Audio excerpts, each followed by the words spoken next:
کی پرورش کرنا یہ بہت مشکل کام ہے. آج حالات آپ دیکھیے, ابھی بنارس میں 3-4 دن پہلے کا واقعہ ہے, 6-7 سال کی معصوم بچی انتقال کرتی ہے اور قبر میں اس کے ماں باپ اس کو دفن کرتے ہیں, اور اگلے دن جب باپ قبر پہ جاتا ہے اور قبر کی حالت دیکھ کر کے ایسا لگتا ہے کہ قبر سے چھیڑ چھاڑ ہوئی ہے. بچی کی ماں آتی ہے اور کہتی ہے مجھے دل کو پتا نہیں, بھروسہ نہیں ہو رہا ہے, مجھے کچھ ڈاؤٹ لگ رہا ہے, کچھ شک لگ رہا ہے, ضرور اس قبر کے ساتھ کوئی کھلواڑ کیا گیا ہے. جب قبر کو دوبارہ کھودا گیا, بیٹی کی لاش قبر میں سے غائب ہے. پورے قبرستان میں تلاش کیا گیا تو ایک کونے میں بیٹی کی لاش ملتی ہے اور بیٹی کے ساتھ ایک آدمی ملتا ہے, اور جب اس سے پوچھ تاچھ کی جاتی ہے تو پتہ یہ لگتا ہے اس نے نشے کی حالت میں اس 6 سال کی بچی کو قبر میں سے نکالا اور اس کو اپنے بغل میں لٹا کر کے وہ سو گیا.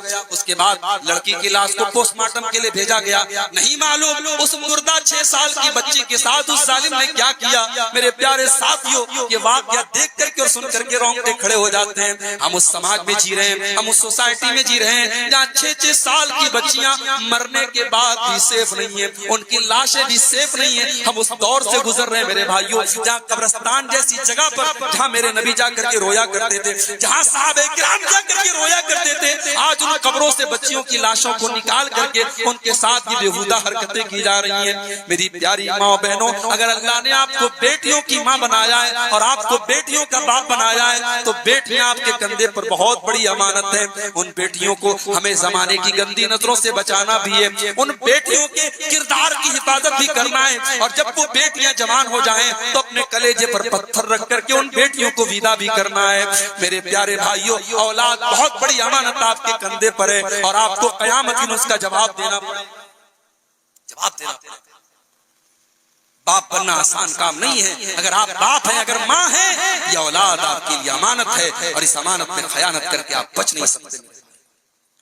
اللہ کے پیارے نبی فرماتے ہیں ما من عبد یسترعیہ اللہ رعیتا ثم یموت یوم یموت وہو قاش لرعیتہ الا حرم اللہ علیہ الجنہ. جس انسان کے اوپر اللہ تعالیٰ نے کوئی ذمہ داری ڈال دی اور اپنی ذمہ داری کو اس نے صحیح طریقے سے ادا نہیں کیا, اس نے امانت میں خیانت کیا, اس انسان کے اوپر جنت اللہ تعالیٰ حرام کر دے گا.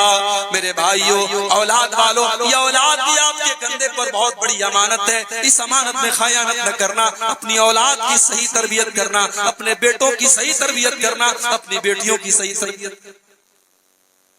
بیٹی کالج سے آئی, آپ نے موبائل نہیں دلایا تھا, بیٹی کالج سے آئی, اس کے ہاتھ میں موبائل ہے, اس نے اپنی ماں کو موبائل دکھایا, اس نے اپنے باپ کو موبائل دکھایا.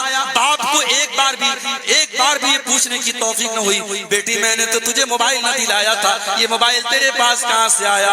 او لوگو, اتنے اندھے نہ بنو, اتنے نادان نہ بنو. اگر آپ کی جوان بیٹی کے ہاتھ میں موبائل آیا اور وہ موبائل آپ نے نہیں دلایا ہے تو یہ پوچھنے کا حق آپ کو ہے کہ تیرے پاس یہ موبائل کہاں سے آیا. حضرت مریم علیہ السلام مسجد میں رہا کرتی تھی اور ان کی پرورش اس دور کے نبی حضرت زکریا علیہ السلام کیا کرتے تھے. پرورش کرنے والا ایک نبی ہے اور جس لڑکی کی پرورش کی جا رہی ہے وہ اللہ کی بہت نیک بندی ہے. حضرت مریم اللہ کی بڑی نیک بندی تھی اور مسجد میں رہا کرتی تھی, لیکن قرآن کہتا ہے کلما دخل علیہا زکریا المحراب وجد عندها رزقا قال یا مریم انا لکی ہذا. حضرت زکریا جب مسجد میں آتے ہیں اور مریم کے پاس بغیر موسم کا پھل دیکھتے ہیں تو سوال کرتے ہیں کہ اے مریم, تیرے پاس یہ پھل کہاں سے آیا. قالت هو من عند اللہ. مریم کہتی ہیں یہ پھل اللہ تعالیٰ کی طرف سے آیا ہے. ان اللہ یرزق من یشاء بغیر حساب. اللہ جس کو چاہتا ہے بے حساب روزی دیتا ہے. تب جا کر کے حضرت زکریا کو خیال آیا کہ اگر میری بھانجی کو, اگر میری سالی کی بیٹی کو, اگر مریم کو بغیر موسم کا پھل مل سکتا ہے تو مجھ بوڑھے کو اللہ تعالیٰ اولاد کیوں نہیں دے سکتا ہے. تب حضرت زکریا نے اولاد مانگی اور اللہ نے ان کو بڑھاپے میں یحییٰ عطا کیا تھا. میرے بھائیوں, مریم کے جیسے, حضرت زکریا کے جیسے مربی بنو. آپ کی بیٹیاں کہاں جا رہی ہیں, آپ کے بیٹے کہاں جا رہے ہیں, ان کی تربیت کرنا یہ آپ کی ذمہ داری. آج معاف کیجیے گا, ہمارے 4-4 سال کے بچوں کو, 5-5 سال کے بچوں کو آج موبائل پال رہا ہے. ماں نہیں پال رہی ہے, باپ نہیں پال رہا ہے, موبائل پال رہا ہے. آپ سوچ نہیں سکتے کہ 5-5 سال کے بچے اس موبائل سے کیا سیکھ رہے ہیں. کبھی آپ دھیان دیجئے وہ بچے جو ویڈیو دیکھتے ہیں اس ویڈیو میں کیا سیکھ رہے ہیں وہ 5 سال کا بچہ پوچھتا ہے مما میری کوئی گرل فرینڈ کیوں نہیں، پاپا آپ کی کوئی گرل فرینڈ ہے کیا، اپنی ماں سے پوچھتا ہے آپ کا کوئی بوائے فرینڈ ہے کیا۔ یہ 5 سال کے 4 سال کے بچے کو یہ تربیت کہ گرل فرینڈ کوئی چیز ہوتی ہے، بوائے فرینڈ کوئی چیز ہوتی ہے، کرش کوئی چیز ہوتی ہے، محبوبہ کوئی چیز ہوتی ہے، یہ ریلیشن شپ کوئی چیز ہوتی ہے، یہ بےہودہ چیزیں کون سکھا رہا ہے؟ یہ موبائل سے۔ اور ماں بیچاری بڑی مگن ہے، بڑے شوق سے بڑے نخرے سے کہتی ہے میرا بچہ تو جب تک موبائل ہاتھ میں نہ تو کھانا نہیں کھاتا ہے۔ پہلے کے بچے نہیں پلے تھے، پہلے ماں نے بچے نہیں پالے تھے کیا؟ تم نے اپنے بچوں کو مجبور بنا دیا ہے، موبائل ہاتھ میں تب وہ کھانا کھائیں گے، موبائل ہاتھ میں تب وہ تمہاری بات مانیں گے۔ موبائل کا اپنے بچوں کو مجبور مت بناؤ میرے بھائیوں، اپنے بچوں کی تربیت خود کرو، موبائل کے ذریعے اپنے بچوں کی تربیت مت کرو ورنہ آنے والی نسلوں کو آپ بچا نہیں پائیں گے۔ عربی کا ایک شاعر کہتا ہے لیس الیتیم من انتہا ابواہ من ہم الحیات وخلفاہ ذلیلا، یتیم وہ انسان نہیں ہے جس کے ماں باپ اسے دنیا میں چھوڑ کے چلے گئے ہوں۔ ان الیتیم هو الذی تلقى له اما تخلت او ابا مشغولا، ارے یتیم تو وہ ہے جس کی ماں کے پاس اس کے لیے ٹائم نہ ہو، جس کے باپ کے پاس اس کے لیے وقت نہ ہو۔ بچوں کو ٹائم دو، بچے تربیت، بچوں کی تربیت ہماری اور آپ کی ذمہ داری ہے میرے بھائیوں۔ اولاد بھی بہت بڑی امانت ہے اور اس امانت کا جواب ہمیں دینا۔ اور آگے بڑھیے، اپنے نوجوان ساتھیوں سے کہنا چاہتا ہوں اللہ نے آپ کو جوان بنایا ہے، آپ کے جسم کے اندر طاقت ہے، آپ کے جسم کے اندر انرجی ہے، آپ وہ کام کر سکتے ہیں جو 40 سال کا 50 سال کا انسان نہیں کر سکتا ہے۔ میرے نوجوان ساتھیوں یہ جوانی بھی اللہ کی بہت بڑی امانت ہے، یہ بہت بڑی امانت ہے اور اس جوانی کا حساب بھی ہمیں اللہ کے یہاں دینا پڑے گا۔ اللہ کے نبی فرماتے ہیں لا تزول قدم ابن آدم من عند ربہ یوم القیامہ، قیامت کے دن انسان اپنی جگہ سے ہل نہ پائے گا جب تک 5 سوالوں کے جواب نہ دے دے۔ پہلا سوال کیا جائے گا ان عمرہ فیما افنا، میرے بندے تو نے اپنی عمر کو کہاں گزارا، تو نے اپنی زندگی کو کہاں گزارا۔ اور دوسرا سوال کیا جائے گا وعن شبابہ فیما ابلا، میرے بندے تو نے اپنی جوانی کو کہاں گزارا، تو نے 18 سال سے لے کر کے 40 سال کا جو طاقت کا دور تھا، جو انرجی کا دور تھا، تو نے وہ دور کہاں گزارا، اس دور کا تجھے حساب دینا پڑے گا، تجھے اپنی جوانی کا حساب دینا پڑے گا۔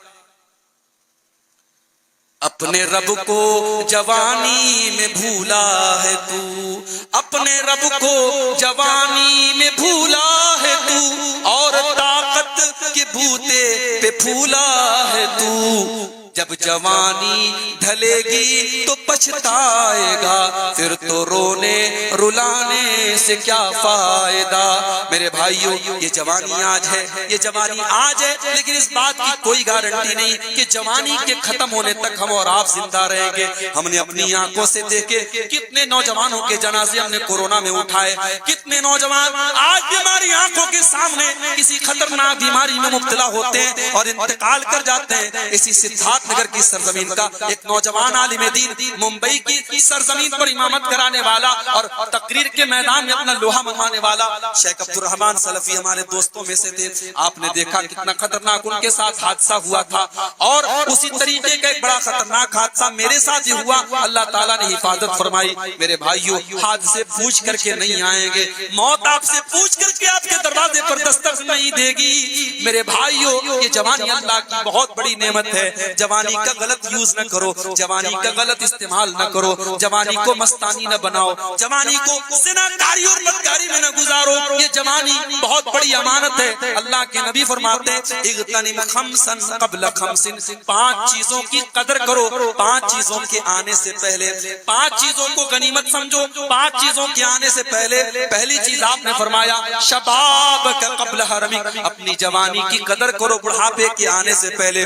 دوسری چیز وصحتک کا قبل سقمک، اپنی تندرستی کی قدر کرو بیمار ہونے کے پہلے۔ اور تیسری چیز آپ نے فرمایا وغناک کا قبل فقرک، اپنی دولت کی قدر کرو غریب ہونے سے پہلے۔ اور چوتھی چیز وفراغک کا قبل شغلک، اپنے وقت کی قدر کرو اس کے پہلے کہ تم مصروف ہو جاؤ، بزی ہو جاؤ۔ اور پانچویں چیز وحیاتک قبل موتک، اپنی زندگی کی قدر کرو اس کے پہلے کی موت آ جائے۔ میرے بھائیوں، قرآن کریم میں اللہ تعالیٰ نے حضرت موسیٰ کا واقعہ بیان کیا۔ حضرت موسیٰ علیہ السلام جب مدین پہنچے اور وہاں انہوں نے دیکھا کہ ایک کنویں کے پاس لوگوں کی لائن لگی ہے اور دو عورتیں اپنی بکریوں کو لے کر کے الگ کھڑی ہیں، تو حضرت موسیٰ علیہ السلام ان دونوں لڑکیوں کے پاس آتے ہیں اور کہتے ہیں ما خطبکما، کیا بات ہے تم دونوں لڑکیاں لائن سے الگ کیوں کھڑی ہو اپنی بکریوں کو لے کر کے؟ قالتا لا نسقی حتی یصدر الرعاء، تو دونوں لڑکیوں نے جواب دیا یہ مردوں کی لائن لگی ہے اور مردوں کی لائن میں ہم عورتوں کا لائن میں کھڑے ہونا اور ان سے اپنے جسم کو ٹچ کرانا یہ مناسب نہیں ہے۔ جب مردوں کی بھیڑ ختم ہو جائے گی تب اپنی بکریوں کو ہم پانی پلائیں گے۔ او میری پیاری ماں بہنوں، اس کو کہتے شرم و حیا، اس کو کہتے غیرت۔ آج ہماری مسلمان لڑکی آج دیکھو سوشل میڈیا پر اپنے فوٹو ڈال رہی ہیں، آج فیس بک کے اوپر اپنی تصویریں ڈال رہی ہیں، آج واٹس ایپ کے اوپر اپنی تصویریں ڈال رہی ہیں۔ ہاں ایک احسان یہ کرتی ہیں کہ پورا کپڑا تو نظر آ رہا ہے، پورا زیور تو نظر آ رہا ہے، مہندی کا ڈیزائن تو نظر آ رہا ہے، ہاں چہرے کو چھپا لیتی ہیں، چہرے کے اوپر کوئی ایموجی بنا دیتی ہیں، چہرے کے اوپر کوئی اسٹار بنا دیتی ہیں اور یہ دکھاتی ہے کہ صاحب ہم تو بڑے پردہ والے گھر سے تعلق رکھتی ہیں، ہم اپنا چہرہ نہیں دکھاتی ہیں۔ میری پیاری ماں بہنوں، ایک عورت سر سے پیر تک چھپانے کی چیز ہے۔ اللہ کے نبی فرماتے ہیں المرأۃ عورۃ، عورت پردے میں رہنے کی چیز ہے۔ فَإِذَا خَرَجَتْ اسْتَشْرَفَهَا الشَّيْطَانُ، جب یہ عورت پردے سے نکلتی ہے شیطان کا ہتھیار بن جاتی ہے۔ میری پیاری ماں بہنوں، جو قرآن آپ سے یہ کہتا ہے فَلَا تَخْضَعْنَ بِالْقَوْلِ فَيَطْمَعَ الَّذِي فِي قَلْبِهِ مَرَضٌ، اے مسلمان عورت جب تو کسی غیر مرد سے بات کرے تو تیری بات کرنے کا لہجہ بھی سخت ہونا چاہیے، تیرے آواز میں کڑک پن ہونا چاہیے، تیری آواز میں نرمی نہیں ہونی چاہیے، کہیں ایسا نہ ہو کہ سامنے والا تیرے بارے میں کچھ اور سوچنے لگے۔ میری پیاری ماں بہنوں، جو قرآن اس معاملے میں اتنی سختی کرنے کا حکم دیتا ہے وہ قرآن اس بات کی اجازت کیسے دے دے گا کہ ٹرین میں آپ اپنا چہرہ کھول کر اور اپنا نقاب اتار کر کے آپ ٹرینوں میں سفر کریں، آپ فلائٹوں میں سفر کریں، آپ فیس بک اور سوشل میڈیا پر اپنے فوٹوز کو ڈالیں۔ میری پیاری ماں بہنوں، ان دونوں لڑکیوں کی شرم و حیا کو دیکھو، انہوں نے کہا کہ یہ مردوں کی لائن لگی ہے اور مردوں کی لائن میں سے ہم اپنے جانوروں کو پانی نہ پلائیں۔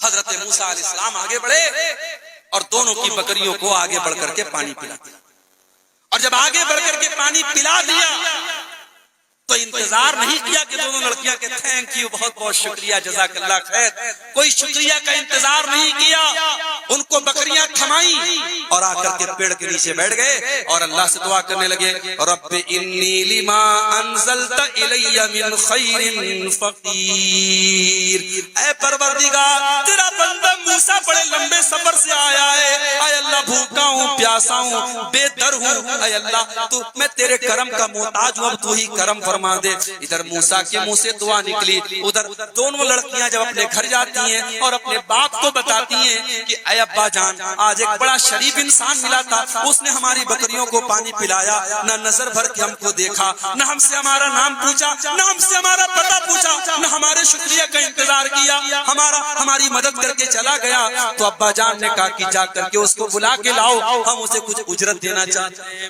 تو جب وہ دونوں لڑکیاں، ان دونوں لڑکیوں میں سے ایک لڑکی واپس آتی ہے تو قرآن کہتا ہے فَجَاءَتْ إِحْدَاهُمَا تَمْشِي عَلَى اسْتِحْيَاءٍ، دونوں لڑکیوں میں سے ایک لڑکی واپس آئی اور جب وہ چل رہی تھی اللہ فرماتا ہے شرما شرما کے چل رہی تھی۔ پتہ یہ چلا کہ ایک مسلمان لڑکی کی چال سے پتہ لگ جانا چاہیے کہ وہ شریف گھر کی لڑکی ہے، اس کی چال کے اندر بھی شرم و حیا ہونی چاہیے۔ عورت کی چال بتا دیتی ہے وہ شرم و حیا والے فیملی سے تعلق رکھتی ہے یا بے حیا فیملی سے تعلق رکھتی ہے۔ وہ شرما شرما کی آتی ہے اور کہتی ہے کہ میرے ابا نے آپ کو بلایا ہے، میرے ابا آپ کو آپ کی محنت کا بدلہ دینا چاہتے ہیں۔ قرآن کہتا ہے جب موسیٰ علیہ السلام حضرت شعیب کے گھر پہنچے، دونوں لڑکیوں کے گھر پہنچے اور لڑکیوں کے باپ کو پورا واقعہ سنایا تو لڑکیوں میں سے ایک لڑکی نے کہا تھا یا ابت استاجرہ ان خیر من استاجرت القوی الامین، العالمین۔ اے ابا جان ہمیں ایک نوکر کی ضرورت ہے، اے ابا جان ان کو آپ نوکری پر رکھ لیجئے، ان کو اپنے گھر کا ملازم بنا لیجئے۔ اے ابا جان ایک ملازم کے اندر، ایک نوکر کے اندر، ایک کسی کام کرنے والے ورکر کے اندر دو چیزیں ہونی چاہیے، ایک تو وہ طاقتور ہونا چاہیے اور دوسری امانت دار ہونا چاہیے۔ اے ابا جان یہ انسان امانت دار بھی ہے، اس نے ہم دونوں لڑکیوں کو اکیلے میں دیکھ کر کے موقع کا فائدہ نہ اٹھایا، موقع پر چوکا نہ مارا، اس نے ہمیں ایک نظر اٹھا کر کے بھی نہ دیکھا، اس نے اپنی نظروں کا غلط استعمال نہ کیا۔ اور ابا جان یہ جسمانی اعتبار سے بھی بڑا طاقتور ہے، آپ اس کو مزدوری پر رکھ لیجئے۔ میرے پیارے نوجوان ساتھیوں، موسیٰ علیہ السلام کا واقعہ میں بتا رہا ہے کہ ہم اپنی جوانی کو امانت دار جوانی بنائیں، ہم جوانی کے معاملے میں امانت دار بنے۔ میرے پیارے نوجوان ساتھیوں، اپنی آنکھوں کا غلط استعمال نہ کرو، یہ بھی جوانی میں خیانت ہے۔ اپنے ہاتھوں کا غلط استعمال نہ کرو، یہ بھی جوانی میں خیانت ہے۔ اپنی شرمگاہ کا غلط استعمال نہ کرو، یہ بھی امانت میں خیانت ہے۔ اور آگے بڑھیے، سوشل میڈیا کا دور ہے، فیس بک کا دور ہے۔ انسان اپنے ماں باپ کے ساتھ بھلائی کرے یا نہ کرے، فیس بک پر مدرس ڈے اور فادرس ڈے ضرور مناتا ہے۔ انسان ریئل میں لوگوں سے تعلقات بہت کم رکھتا ہے، مگر فیس بک پر اس کے ہزاروں دوست ہوتے ہیں۔ یہ سوشل میڈیا کا دور ہے۔ میرے پیارے بھائیوں، سوشل میڈیا بھی بہت بڑی نعمت ہے اور بہت بڑی امانت ہے۔ آپ اس کا اچھا استعمال کر کے بہت سارے بھلائی کے کام کر سکتے ہیں، آپ اچھی باتوں کو شیئر کر سکتے ہیں، آپ علماء کے بیانات کو پھیلا سکتے ہیں، آپ توحید کی دعوت کو عام کر سکتے ہیں، اور اسی سوشل میڈیا کے ذریعے آپ لڑکیوں سے ناجائز تعلق بھی قائم کر سکتے ہیں، جو کہ ہو رہا ہے۔ آج سوشل میڈیا زناکاری اور بدکاری کا ایک پلیٹ فارم بھی بن چکا ہے، اور آج سوشل میڈیا کے اندر نہ جانے کتنے لڑکے اور لڑکیاں ایک دوسرے سے پہلے تعلق بناتے ہیں، بات چیت کے ذریعے معاملہ شروع ہوتا ہے اور وہ جا کر کے ختم ہوتا ہے زناکاری اور بدکاری کے اوپر۔ میرے پیارے ساتھیوں، یہ موبائل بھی بہت بڑی امانت ہے، یہ سوشل میڈیا بھی بہت بڑی امانت ہے۔ اس امانت میں خیانت نہ کرو، اس موبائل کا غلط استعمال نہ کرو، اس سوشل میڈیا کا غلط استعمال نہ کرو۔ ہو سکتا آپ نے موبائل میں کوئی غلط چیز دیکھ کر کے اس کے ثبوت کو مٹا دیا ہو سکتا ہے آپ نے کسی سے چیٹنگ کر کے چیٹنگ کو ڈیلیٹ کر دیا ہو، لیکن میرے پیارے ساتھیوں، اللہ کے فرشتے آپ کی ساری چیٹنگ کا اسکرین شاٹ لے رہے ہیں، آپ کے سارے براؤزر میں آپ نے کیا کیا دیکھا ہے، آپ نے موبائل پر کیا کیا دیکھا ہے، فرشتوں کے پاس سارا ریکارڈ ہے۔ وَإِنَّ عَلَيْكُمْ لَحَافِظِينَ كِرَامًا كَاتِبِينَ، ہمارے کرامن کاتبین تمہارے اوپر نگرانی کر رہے ہیں۔ یعلمون ما تفعلون، وہ تمہارے ایک ایک عمل کو ریکارڈ کر رہے ہیں، ایک ایک ایکٹیویٹی کو لکھ رہے ہیں، نوٹ کر رہے ہیں۔ ما یلفظ من قول الا لدیہ رقیب عتید، تم کس سے چیٹنگ کر رہے ہو، کیا باتیں کر رہے ہو، رات کو 2-2 بجے تم فون پر کیا کیا بول رہے ہو، فرشتہ ایک ایک چیز کو ریکارڈ کر رہا ہے، اور یہ ریکارڈنگ کبھی ختم نہیں ہو سکتی ہے، اور قیامت کے دن وہ ریکارڈنگ اللہ ہماری گردن میں ڈالے گا۔ وَكُلَّ إِنسَانٍ أَلْزَمْنَاهُ طَائِرَهُ فِي عُنُقِهِ وَنُخْرِجُ لَهُ يَوْمَ الْقِيَامَةِ كِتَابًا يَلْقَاهُ مَنشُورًا، قیامت کے دن ہر انسان کا نام اعمال اس کی گردن میں ہم لٹکا دیں گے۔ اقرأ كِتَابَكَ كَفَى بِنَفْسِكَ الْيَوْمَ عَلَيْكَ حَسِيبًا، اور اللہ کہے گا پڑھ میرے بندے، تیری کتاب تیرے سامنے موجود ہے، تیرا نام اعمال تیرے سامنے موجود ہے، تو خود حساب کر لے تیرے ساتھ کیا ہوا۔ میرے بھائیوں، سوشل میڈیا بھی بہت بڑی امانت ہے، اس امانت میں خیال۔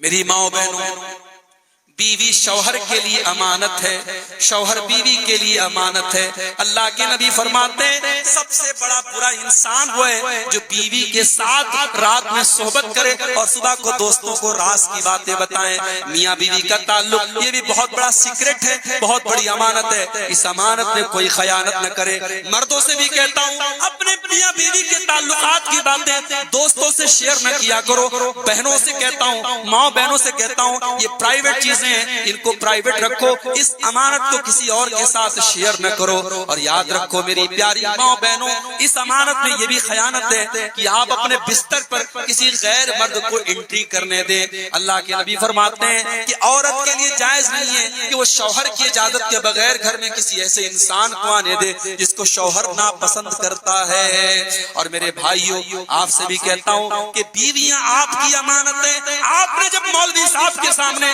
قاضی صاحب کے سامنے جب آپ نے کہا کہ میں نے قبول کیا، میں نے قبول کیا، میں نے قبول کیا، آپ نے جب اپنی بیوی کو اپنے نکاح میں قبول کیا تو آپ نے امانت کے طور پر ان کو اپنے قبضے میں لے لیا۔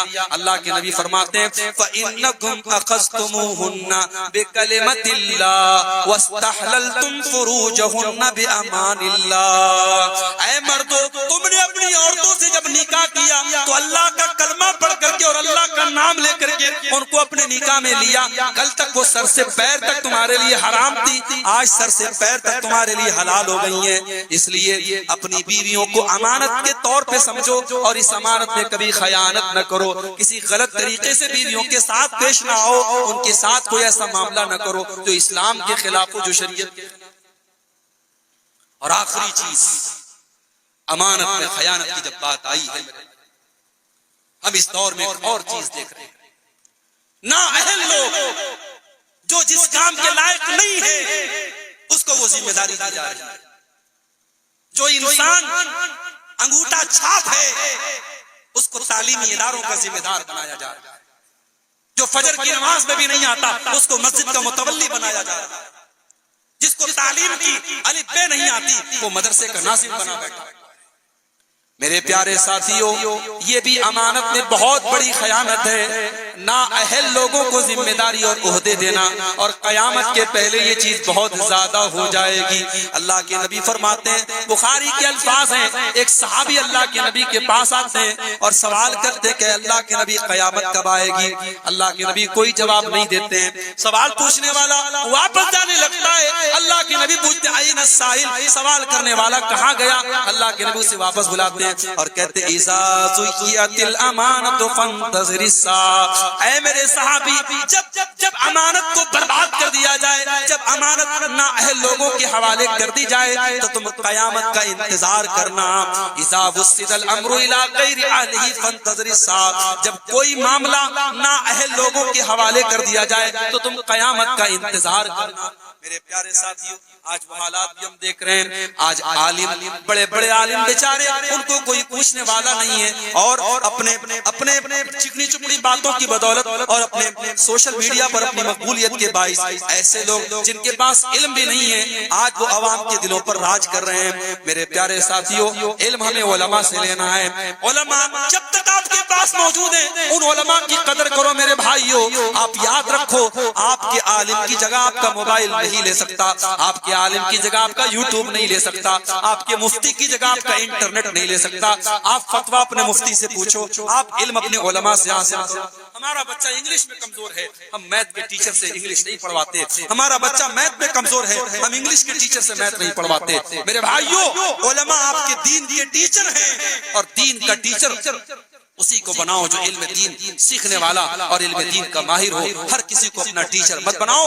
نبی کے حدیث سنا کر کے بات ختم کرتا ہوں۔ اللہ کے پیارے نبی فرماتے، بخاری کی حدیث ہے کہ قیامت کے پہلے وہ دور آئے گا جب دنیا سے اللہ تعالیٰ علم کو اٹھا لے گا، اور علم کو کیسے اٹھائے گا؟ علماء کو اٹھا لے گا۔ حتی اذا لم یبق عالما، یہاں تک کہ جب علماء ختم ہو جائیں گے، اتخذ الناس رؤوسا جہالا، لوگ جاہلوں کو اپنا سردار بنا لیں گے۔ آج آپ یقین کیجئے، انٹرنیٹ کے اس دور میں ہم نے یہ دور بھی دیکھا ہے اور یہ حالات بھی دیکھے ہیں۔ ایسے ایسے لوگوں کو آج ہمارا نوجوان فالو کر رہا ہے جو صحابہ کو برا بھلا کہنے والے ہیں، جن کے پاس علم کے نام پر کچھ نہیں ہے، چند کتابیں انہوں نے پڑھ لی اور اپنے آپ کو بہت بڑا علامہ کہنے لگے، جو قرآن کی آیتیں ڈھنگ سے نہیں پڑھ سکتے، جو عربی کی ایک عبارت نہیں پڑھ سکتے، نبی کی پوری ایک حدیث نہیں پڑھ سکتے۔ آج وہ صاحب انٹرنیٹ پر ان کے ملینز اور بلینز ان کے فالوور ہیں، اور ہمارا نوجوان ان پر مرتا اور مٹتا ہے۔ میرے بھائیوں، جب علماء چلے جائیں گے لوگ جاہلوں کو اپنا سردار بنائیں گے اور جاہلوں سے فتویٰ پوچھیں گے، اور وہ غلط سلط فتویٰ دے کر کے خود بھی گمراہ ہوں گے اور دوسروں کو بھی گمراہ کریں گے۔ یہ بھی امانت میں بہت بڑی خیانت ہے۔ آپ جو جس امانت کا حقدار ہو اس کو وہ امانت دو، اور اگر کوئی انسان اس ذمہ داری کے لائق نہیں ہے تو وہ کام نہ کرے۔ امانت سمجھو میرے بھائی، عہدے اور کرسی کے پیچھے نہ بھاگو۔ کوئی عہدہ کوئی کرسی بہت بڑی امانت ہے۔ اللہ کے نبی نے حضرت ابو ذر غفاری سے کہا تھا، اے ابو ذر غفاری خبردار کبھی کوئی عہدہ مت مانگنا، کبھی کوئی کرسی مت مانگنا، کبھی کوئی ذمہ داری مت مانگنا، انہا امانہ، یہ بہت بڑی امانت ہوتی ہے۔ میرے بھائیوں، ذمہ داریوں سے ہمارے اسلاف بھاگا کرتے تھے، اور آج ہم کرسیوں کے لیے لڑ رہے ہیں، عہدوں کے لیے لڑ رہے ہیں، رسہ کشی ہو رہی ہے، سیاست ہو رہی ہے۔ اللہ ہم سب کو صحیح سمجھ عطا فرمائے۔ میں پروگرام میں آنے سے پہلے میں نے بتا دیا تھا کہ میرے ساتھ مجبوری یہ ہے، ورکنگ ڈے میں پروگرام ہو رہا ہے، آپ کا پروگرام ہو رہا ہے، اگلے دن میرا مدرسہ کھلا ہے، مجھے صبح 7:30 بجے مدرسے میں حاضر ہونا ہے۔ بنارس سے کار سے آیا ہوں، 7 گھنٹے 8 گھنٹے کا سفر کر کے آیا ہوں۔ میں نے پہلے ہی جلسے والوں سے کہا تھا 12 بجے کے پہلے میری تقریر کرا دیجیے گا، مگر جلسے والے کہاں مانتے ہیں، 12 کے قریب تو مجھے بٹھایا ہی گیا ہے۔ بہرحال یہ چند باتیں میں نے رکھی ہیں، دعا کیجیے، سفر ہے، لمبا سفر ہے، صحیح سلامت اپنی منزل تک پہنچوں، اور آئندہ پھر آپ کے درمیان آنے کا موقع ملتا رہے، اور دین کی باتیں جو اللہ تعالیٰ نے جو تھوڑا بہت اللہ تعالیٰ کی طرف سے علم دیا گیا ہے اس میں سے کچھ چیزیں آپ کے سامنے پیش کروں۔ دعا ہے اللہ رب العالمین سے ہمیں کہنے سننے سے زیادہ عمل کی توفیق عطا فرمائے۔ رب العالمین جن علماء کے خطابات آج ہوئے ہیں سب کی باتوں پر ہم سب کو عمل کرنے کی توفیق عطا فرمائے۔ رب العالمین ہمیں کہنے سننے سے زیادہ عمل کی توفیق دے۔ اللہ ہمارے بیماروں کو شفا عطا فرمائے، اللہ ہمارے مظلوموں کی مدد فرمائے، جب تک دنیا میں زندہ رکھے اسلام پر زندہ رکھے، اور ہم سب کا خاتمہ ایمان پر ہو، آمین۔ اور ربنا تقبل منا انك انت السميع العليم وتب علينا انك انت التواب الرحيم، وصلى الله تعالى على نبينا محمد وآله وصحبه اجمعين، والسلام عليكم ورحمة الله۔